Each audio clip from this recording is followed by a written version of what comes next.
Welcome to TalkNorth.com. Thanks to our longtime producer, Brandon Morton. Please download before you listen. If you'd like to advertise with us, you can reach us at talknorthpodcast@gmail.com. And please follow us on Twitter at TalkNorthPod. Two promo codes to be aware of. BiteSquad.com. Use the promo code TalkNorth to get your first delivery free. And go to SodaStick.com, the great local apparel company. Use the promo code YouBetcha to get free shipping on any sized order.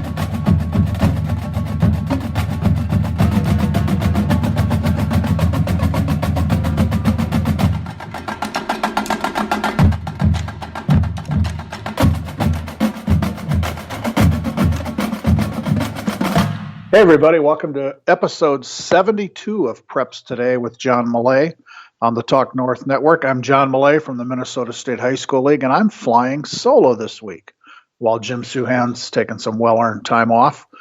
Thanks to our sponsor, Pizza Barn in Princeton. You can find them online at pizzabarnprinceton.com. We'll talk a little bit more about Pizza Barn just a bit here. Let's get to what's going on in high school activities in Minnesota. We are at that point in June where June is winding down here. It's racing by, and that means the 2018-19 year of high school sports and activities is also winding down. So we've had a couple of state tournaments in the last week that wrapped up. Let's run through those. We had our lacrosse state championship games Saturday at Chanhassen High School. Just a great site and great hosts out there for that. And we have one class in lacrosse. There's girls and boys. There's one class, and Prior Lake is your state champion in both here. In the girls' game, Prior Lake beat Eden Prairie 17-12, followed by the boys' game. Prior Lake beats Benilde St. Margaret's 5-3. So the Lakers are your dual lacrosse state champions. Golf, if you follow high school golf in Minnesota, you know it's a three-class sport, so I'm going to whip through these results from the state tournaments last week. Team and individuals. In the 1A girls, Bold was the team champion with a one-shot margin over Park Christian, and also a pretty good race in the 1A girls individuals. Rachel Halverson of Lac Paro Valley is the state champ, finished one shot ahead of Madison Skeevel of Fillmore Central. The 1A boys, it's all Wilmer Community Christian. They win the team title, and Brett Reed from Wilmer Community Christian is the individual champion. Class 2A girls, Red Wing is on a streak. They've been good for years now. They win the team title with a one-shot margin over Minnewaska, Belgrade, Bruton, El Rosa. And two Red Wing players tied atop the individuals here, Sophie Yeomans and Leah Herzog. Oh, correction, they did not tie. I got ahead of myself. Sophie was the champ, and Leah was behind her in second place. So pretty good sweep for the Red Wing girls golf team, winning the team title and having the top two individuals. In 2A boys, Holy Family Catholic is the team champ. And another Red Wing golfer, Cecil Belial, is the individual champ. And in the big schools, Chanhassen wins their first Class 3A girls golf title. And how about this? A ninth grader from Simley, Isabella McCauley, is the individual champion in Class 3A golf. That's a really good competition. And for a ninth grader to finish on top of that is pretty impressive. And in the boys, Edina, that's your boys team champion in Class 3A golf. And Brock Winter from Stillwater is the individual champion. We had great weather for the 2 days of the golf tournament last week. There was a little bit of rain at times at the three courses. The 1As play up in Becker, the 2As in Jordan, and the 3As in Coon Rapids. So the weather, I don't believe we had any delays anywhere, any lightning issues, anything like that. So let's hope that continues later this week. in our baseball championship games at Target Field. And we'll get to that. But first, another word about Pizza Barn Princeton. You can find them at pizzabarnprinceton.com. We talk about them on the show every week. They're great in the community. They're a great supporter of high school sports and activities, great supporters of officials, as we know. They are, when you talk about hashtag thank a ref, the Pizza Barn is all over that. They're set a great pace for everybody else to follow. There's great food there, as you know. They've got everything you'd want.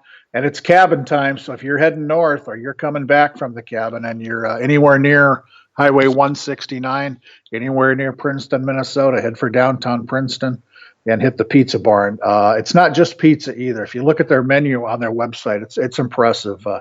Just a huge variety: subs, salads, pastas, appetizers, chicken, desserts. If you want a gluten-free crust, which Mr. Suhan likes, they've got that for you. They can customize anything. Anything you want on their menu, they'll work with you. They'll make it great. All you have to do is ask. And again, go to pizzabarnprinceton.com. Or if you're old-fashioned and you don't have computers or the ability to listen to podcasts, you can give them a phone call, 763-389-4663. So I talked about weather and baseball this Thursday at Target Field. This is the big capper of the baseball season with all 4 state championship games starting at 10 a.m. I'll run down the games here. The Class 1A schools kick it off Thursday at 10 in the morning, Bold versus New York Mills. At 1 o'clock, it'll be Duluth Marshall versus Minnehaha Academy in 2A. At 4 o'clock in the Class 3A championship game, Benilde St. Margaret's versus St. Thomas Academy. And if everything goes well, by 7 o'clock, we'll have the Class 4A game, the last baseball game of the high school season, Eastridge versus New Prague. And if you haven't been to Target Field and you want to go, this is your chance. If you're an adult, your ticket will cost you $12. If you're a student, $8. And that's for all 4 games. You can leave, you can come back. It's a great setup. It's one of the greatest ballparks in the country. And for $12 or $8, you'll have a great time. And if you can't make it, you can watch these games online at no charge. PrepSpotlight.tv will do those. They've done a great job with all of our tournaments throughout the year, and they'll do a great job Thursday. Now, I'm looking at the forecast for Thursday, and it's questionable. It's on my weather app on my phone, the probability of rain has ranged from 40% to 60%. And we can play baseball in the rain as long as it's not a downpour and there's no lightning, thunder, issues like that. So we'll see. We've adjusted schedules in the past at Target Field. There have been years, I think last year, in fact, where we didn't finish all 4 games until the next day. So we've got a window here, though. The Twins will be taking off on a short road trip to Kansas City. So Target Field is open Thursday, Friday, Saturday, and Monday. If worst case scenario, we wouldn't play the games on Sunday. The high school league never holds any competitions on a Sunday. So we've got enough time to get 4 games in. I'm sure we'll get it done. If you have any influence over the weather, please use it, and we'll keep our fingers crossed there. A couple of short bits here as I kind of wrap this up. Tweet of the week. Quote of the week. So I was watching 1A baseball in the quarterfinal round out at the Mini Met in Jordan, which is just one of the many fabulous ballparks in Minnesota. And a senior from Bold High School, and Bold is in Olivia, southwest Minnesota. Big guy, senior Riley Weiss. Riley is 6'1", 300 pounds, heck of a football player. Hits a game-winning home run in a 4-2 win over Sabika in the state quarterfinals for Bold. And it was a rocket. I don't think anybody thought it was going over the fence. He kind of hit it on a rope, and I think we all thought it was going to bang off the wall. And I talked to Riley after the game, and I said, "What did you see?" And he said, "Well, I knew it was over the right fielder's head. I didn't think it was going out." So here's this kid, 6'1", 300 pounds, and he's telling me, and he's smiling. He says, "I thought it was a double, maybe a triple, because I'm fast." To which I replied, "Yeah, Riley, I'm fast too." Good one. And talk about good athletes at a school that's really on a run. Bold also played in the 1A Prep Bowl last year. Riley was a member of that football team. They lost to Manobin and Waban in a 22-21 decision in the Prep Bowl at US Bank Stadium. So there are 17 players on the Bold baseball team. 15 of them were on that football team. That says something about small schools and multi-sports and kind of just a culture in a school, how that can affect a lot of different things. I got a quick track update here. If there's any single individual athlete we've talked about on this podcast all spring, it's Joe Fonbala, the dynamic sprinter from Hopkins, now the graduated sprinter from Hopkins. He won a national title a year ago over the summer in the 200 meters. He topped himself this year. He was at the New Balance Nationals. I believe this is in North Carolina. And not only did he win the 200, he also won the 100. And just an unbelievable athlete there. You know, we've talked about him. He's headed for the University of Florida. This kid could really, really be something if he's winning these races against the best high school sprinters in the country.